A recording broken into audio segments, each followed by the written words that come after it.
पहले एक गांव में सूरज नाम का किसान अपनी पत्नी के साथ रहता था। किसान बूढ़ा था, लेकिन उसकी पत्नी जवान थी। इसी वजह से किसान की पत्नी दुखी रहती थी। वो हमेशा अपने ही जैसे जवान पुरुष से शादी करने की चाहत मन में रखती थी। महिला के मन की बात को एक चोर समझ गया। वो रोज महिला का पीछा करने लगा। एक दिन उसने किसान की पत्नी को ठगने के विचार से कहा, सालों पहले मेरी पत्नी मुझे छोड़कर चली गई थी। अब मैं अकेला हूँ। मैं तुम्हारी सुंदरता पर मोहित हो गया हूँ और तुम्हें अपने साथ शहर ले जाना चाहता हूँ। स्त्री यह सुनते ही खुश हो गई। वो फटाफट बोली, ठीक है, मैं तुम्हारे साथ चलूंगी, लेकिन मेरे पति के पास बहुत धन है। पहले मैं उसे ले आती हूँ। उन पैसों से हम जीवन भर आराम से रहेंगे। ठीक है, तुम जाओ और लौटकर इसी जगह आना। मैं तुम्हारा इंतजार करूंगा। घर पहुंची तो देखा कि पति गहरी नींद में था।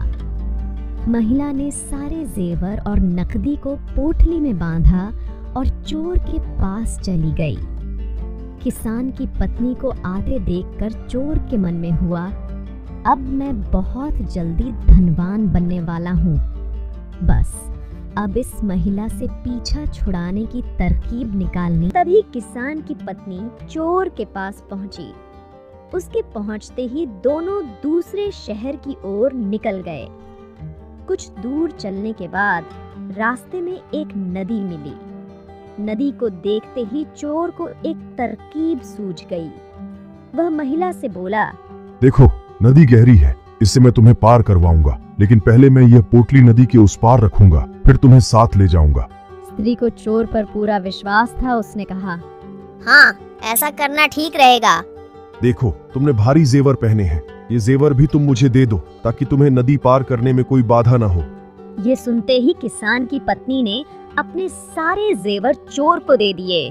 पोटली में बंधा धन और महिला के जेवर लेकर चोर नदी के पार चला गया। महिला उसके लौटने का इंतजार करती रही, लेकिन वो फिर कभी लौट कर नहीं आया।